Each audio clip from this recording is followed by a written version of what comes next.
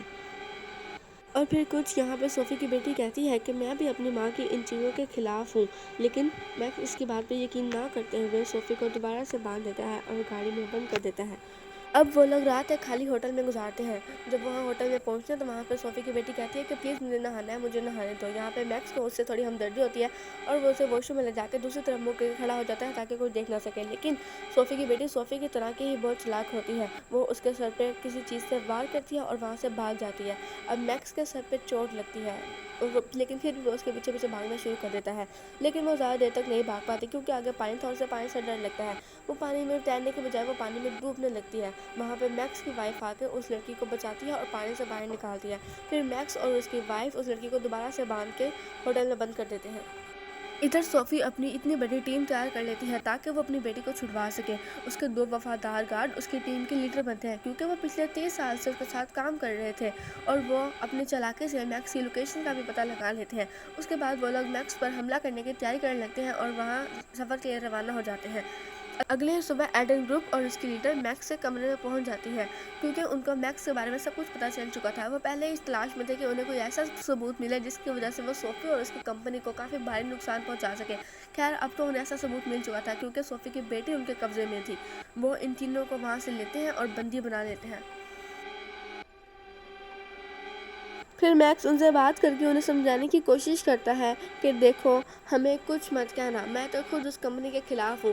Adams group کی leader کہتی ہے ہاں میں جانتی ہوں کیونکہ صوفی خود جوان ہونا چاہتی تھی اور اس نے اپنا مقصد پورا کرنے کے لیے تم دونوں کا استعمال کیا ہے، کیونکہ اس پوری دنیا میں اس کا میچنگ ڈونر کوئی نہیں تھا سوائے تمہاری وائف کے، اس لیے اس نے وہ آگ لگوائی اور سارا پلان کیا تاکہ وہ تمہیں پھنسا سکے۔ یہ کمپنی اپنے مقصد کے لیے کچھ بھی کر سکتی ہے، انہوں نے جو بھی کیا تم لوگ کو پھنسانے کے لیے کیا تاکہ وہ تمہیں پھنسا کے تمہاری وائف کی ایج لے سکے اور خود جوان ہو سکے۔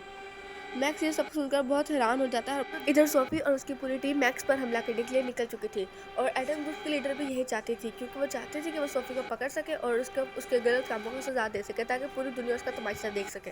اب میکس کے پاس کوئی راستہ نہیں تھا، اگر وہ اپنی وائف کی جان بچانا چاہتا تھا تو اسے وہ کرنا پڑتا جو ایڈم گروپ کی لیڈر اسے کہتی تھی۔